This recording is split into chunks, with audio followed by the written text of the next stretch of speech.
नमस्कार, मैं साक्षी और आपने देखना शुरू कर दिया है द प्रिंट लाइन्स। आइए एक नजर डालते हैं अब तक की 5 बड़ी खबरों पे।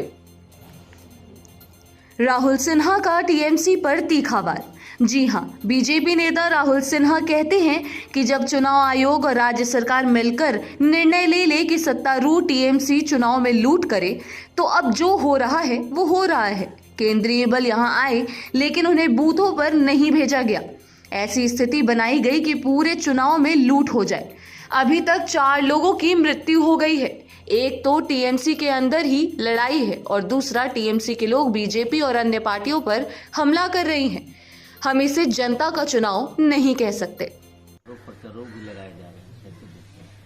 नहीं, देखिए, जब इलेक्शन कमीशन और राज्य सरकार मिल जाए और निर्णय ले कि तृणमूल पार्टी सत्ताधारी दल पूरा लूट करे चुनाव को, तो जो होना है वही हो रहा है। सेंट्रल फोर्स आया लेकिन उन लोगों को भेजा नहीं बूथ पे।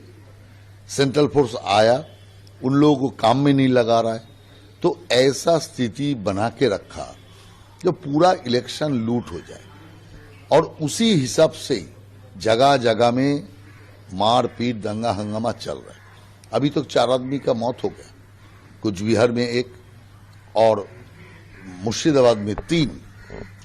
इसमें एक तो तृणमूल कांग्रेस और तृणमूल कांग्रेस का अंदर लड़ाई चल रहा है, दूसरा और तृणमूल कांग्रेस का लोग भारतीय जनता पार्टी और बाकी दल के ऊपर हमला चला रहा है।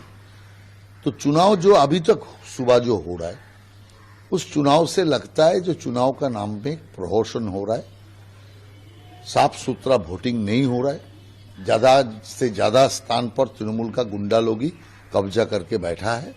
तो इस चुनाव को कोई जनता का चुनाव हम बोल नहीं पाएंगे।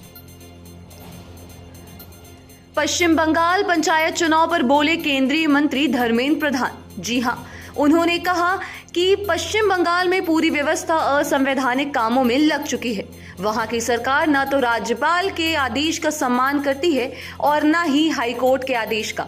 जब स्थानीय पुलिस और प्रशासन खुद ही पक्षपाती हो जाए और राजनीतिक दृष्टि से काम करे, तो इसे संवैधानिक व्यवस्था नहीं कहा जाता। लोकतंत्र में हिंसा के लिए कोई स्थान नहीं है, मगर वहां की सरकार जनाधार खो चुकी है और इसी डर में वो हिंसक प्रवृत्ति अपना रहे हैं।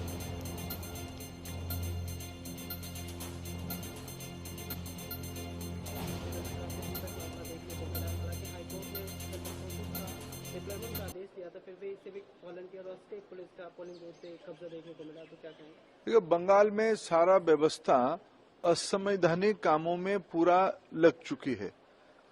ना वहां की सरकार राज्यपाल के आदेश को कोई सम्मान करते हैं, हाईकोर्ट के आदेश को सम्मान करते हैं। सेंट्रल एजेंसी रहनी चाहिए, हाईकोर्ट की ऑर्डर रहा।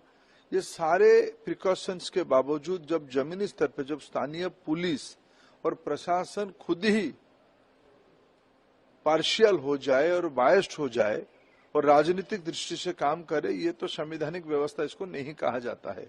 और विशेष करके डेमोक्रेसी में हिंसा की कोई स्थान नहीं है, लेकिन वहां की स्थानीय सरकार जनाधार खो चुकी है। उसकी भय से वो हिंसक प्रवृत्ति अपना रहे हैं। कई प्रकार की अव्यवस्था इन दिनों में आई है। सारे भारत सरकार की संसाधनों को गलत तरीके से उनकी हाथ में वितरण है। इसलिए 2 दिन पहले भारत सरकार ने एक गंभीर विषय के ऊपर संज्ञान लिया है। मध्याह्न भोजन प्रधानमंत्री पोषण योजना की पैसे को ये चुनावी पैसा करके बांट देते हैं वोटर्स को। इससे तो प्रमाण है। और वहां की जब सारा चीज दर्शाया गया, कोई उत्तर नहीं है। बंगाल में संवैधानिक व्यवस्था टूट चुकी है। मतदान के दौरान polling agent, Bharatiya Janata party के पोलिंग एजेंट का मर्डर हो गया, जो प्रतिनिधि है भारतीय जनता पार्टी के। बंगाल में फिर मैं कहूं कि बंगाल में एक काला और खूनी शासन व्यवस्था चल रही है। राम जन्मभूमि पर बंदरों के लिए व्यवस्था तैयार। जी हां, जहां रामलला का नाम लिया जाता है तो वहां हनुमान जी भी जरूर होते हैं। ये तो सभी को पता है कि बंदरों को हनुमान जी का रूप माना गया है। अयोध्या नगरी में भी आपको खूब बंदर देखने के लिए मिल जाएंगे। ये बेजुबान होते हैं, इन्हें अगर आप प्यार से कुछ भी खाने के लिए देंगे तो ये आराम से बैठकर खाते हैं। बंदर को काफी समझदार माना जाता है। राम जन्मभूमि पर बंदरों के लिए खाने की व्यवस्था की गई है। जहां ये आराम से बैठकर खाते हैं, ये व्यवस्था पुजारियों द्वारा की गई है। राम जन्मभूमि के मुख्य पुजारी आचार्य सत्येंद्र दास जी महाराज का कहना है कि इन्हें हनुमान जी का रूप मानते हैं। इनके लिए ना कोई घर है, ना कोई द्वार है, ना ही कोई सहायता इनके लिए है। इनका पेट भरने के उद्देश्य से इन्हें चना गुड़ और भंडारा खिलाया जाता है। रामनगरी में बंदरों का ये सत्कार वाकई अद्भुत है। बता दें कि अयोध्या में राम मंदिर का निर्माण कार्य 2024 तक पूरा हो जाएगा, जिसके बाद आम जनता यहां रामलला के दर्शन कर सकेगी। कि एक ही ऐसी जीव अयोध्या में नहीं है, बहुत जगह हैं, लेकिन अयोध्या के लोग और इनको एक प्रकार से हनुमान जी के रूप मानते हैं। और इनके लिए न कोई घर है, न द्वार है, न खेती है, न कोई आय है, न किसी प्रकार का कोई भी सहायता इनके लिए है। इनके लिए मात्र यही है कि जो लोग दे दिए वही खा लिए, उसी में बरसात हुआ, चाहे गर्मी हुआ, चाहे ठंडी हुआ, जिस प्रकार से हो, किस प्रकार से अपने जीवन का निर्वाह करते हैं। इस पर आया, हमारी भावना आई, हनुमान जी की प्रेरणा आई कि नहीं, बंदरों को यहाँ कुछ खिलाया जाए और कम से कम यहाँ जो मिल जाएंगे, जो आ जाएंगे, खा लेंगे तो उनको कम से कम पेट भर जाएगा। इस उद्देश्य से हम यहाँ पर इनको बिस्कुट, चना और गेहूँ ये सब खिलाते हैं। और भंडारा में 2 दिन भंडारा रहा, 2 दिन पूड़ी और सब्जी का व्यवस्था करके खिलाया गया था। और इसको मैं जितने लोग यहाँ बंदर हैं आसपास के जो आ जाते हैं बुलाने से, हमारे बुलाने से, उन सभी को इस प्रकार से मैं खिलाता हूँ।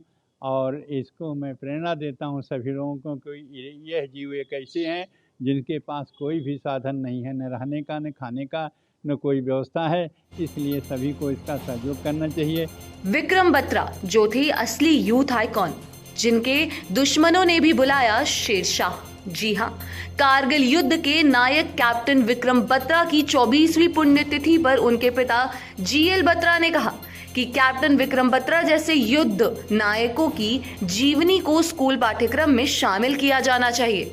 ANI से बात करते हुए जीएल बत्रा ने कहा, समय के साथ लोग चीजें भूल जाते हैं, लेकिन मेरा मानना है कि कैप्टन विक्रम बत्रा एक ऐसी शख्सियत है जिन्हें लोग आज भी याद करते हैं। युवा पीढ़ी और आने वाली पीढ़ियों को प्रेरित करने के लिए कैप्टन विक्रम बत्रा जैसे नायकों की जीवनियों को स्कूल पाठ्यक्रम में शामिल किया जाना चाहिए। 7 जुलाई को कैप्टन विक्रम बत्रा की पुण्यतिथि है।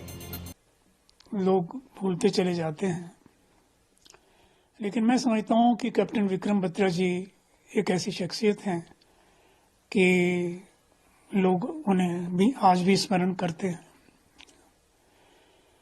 लेकिन मेरी एक ये इच्छा थी बहुत समय से, और मैंने हमेशा से मीडिया के सामने या किसी भी मंच पर ये बात कही है कि ऐसे जो हीरो हैं, महानायक कैप्टन विक्रम बत्रा जी, जिनको आज न केवल हिंदुस्तान में बल्कि सारी दुनिया में जाना जाता है, और उन्होंने जो कारनामे वहां पर कारगिल युद्ध में किए हैं वो अविस्मरणीय हैं।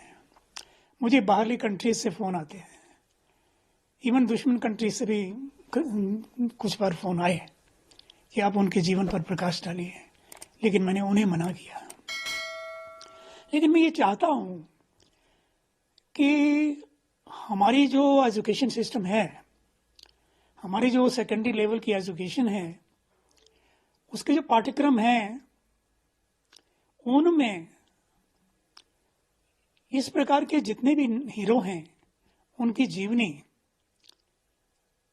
संक्षिप्त में डालनी चाहिए, ताकि उससे हमारी जो आज की वर्तमान पीढ़ी है और भावी पीढ़ी हमारी जो होगी भविष्य में, वो प्रेरणा प्राप्त करेगी। लोकसभा चुनाव पर बोले अमित शाह। जी हां, उन्होंने कहा कि 2024 के लोकसभा चुनाव में भाजपा अपना दल और निषाद पार्टी तीनों मिलकर उत्तर प्रदेश की सभी सीटों पर जीत दर्ज करेंगे और मोदी जी को तीसरी बार प्रधानमंत्री बनाएंगे।